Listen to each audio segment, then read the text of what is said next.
Probably the first place you want to start with these rational functions is with the vertical asymptotes. Those are the things that the graph gets really close to on the x-axis but never touches. Like this I'm drawing right now is a vertical asymptote. We get really, really close to x equals -2, but we never quite reach it. So what that tells us is that we have to have x plus 2 on the in the bottom of the fraction, because vertical asymptotes happen where the divide by 0 errors happen. And look, if you plug in -2 into this little expression I just made, -2 plus 2 makes 0, right? 1 divided by 0, that's a vertical asymptote because that's where a divide by 0 error happens. And so look for the other one. At 1 is our other vertical asymptote, so we're going to say x minus 1 here. And so now we got those taken care of. Let's find the x and y intercepts. Starting with the x-intercept, this graph crosses at x equals -1.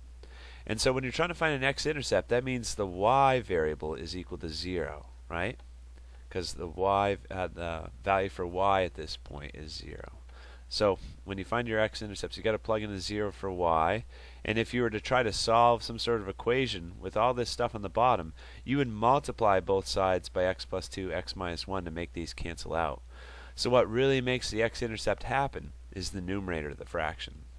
So basically what we're saying is if you need to have -1 be your x-intercept, we need this whole left side to equal 0, so we're going to put x plus 1 in the numerator. That way, if you plug in -1 for x, -1 plus 1 makes 0. 0 divided by whatever this is going to equal 0. It's going to give us our x-intercept. And then the y-intercept, we need to make sure it comes out to be 0, -1/2. We need to make sure that's a true statement. So sometimes we get lucky and this is already set up to have the right y-intercept.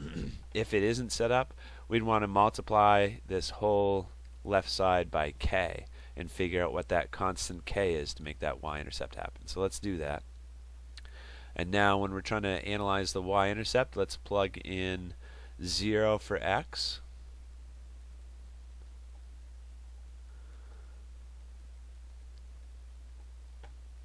And then a -1/2 for our y variable. So we're plugging in a -1/2 over here. This is what we did when we were analyzing before. Plug the -1/2 for y, 0 in for x, and if you simplify, that's going to be k times 1, and this is going to be, we got 2 times -1. In order to make this equation be true, k has to be 1, right? That way 1 divided by -2, that's the same thing as -1/2. So we found out k is supposed to be 1. So our final answer here is x plus 1. There's no k to multiply to it. Then we have x plus 2, x minus 1. That's what our y should be equal to. This one's a little bit trickier than that last one. Here, let's start with the same process. We need a divide by 0 error to happen at x equals -2. So we'll put x plus 2 on the bottom. And then we want to make an x-intercept of -3, so we're going to put x plus 3. That way if we plug in x equals -3, y equals 0, just like an x-intercept is supposed to have. And then we need to make a y-intercept of 3/2. So we got to find that constant k to multiply to the top to make sure the fraction turns out to be 3/2. Yeah, I think we're okay so far. Okay, so y equals k. Oh, sorry. The y-intercept is supposed to be 3/2. That equals k times 0 plus 3 over 0 plus 2. If we simplify, oh, we're good with this one. K is just going to be 1, right? K times 3 over 2. K just needs to equal 1. So that's fine. We can just even forget about it because 1 times anything is itself. Now this graph has a different shape. The last graph around the asymptotes, it was going in opposite directions like this, something like this, right? This graph, both of them are going up towards positive infinity. They're both going really high in the positive numbers. So to make that happen, we got to make sure that the numbers we're getting out of this function past -3 are going to be positive. Okay, so we have to square the denominator for this one. Because if you square the denominator, then everything coming out of the bottom is going to be positive, right?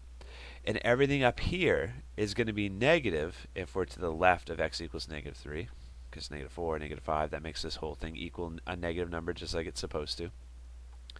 and everything to the right of x equals negative 3 is going to be positive in the numerator, and positive divided by positive makes positive. So that's kind of tricky. If you see them going both in the same directions, that should be an alarm bell in your head that we got to square the denominator probably.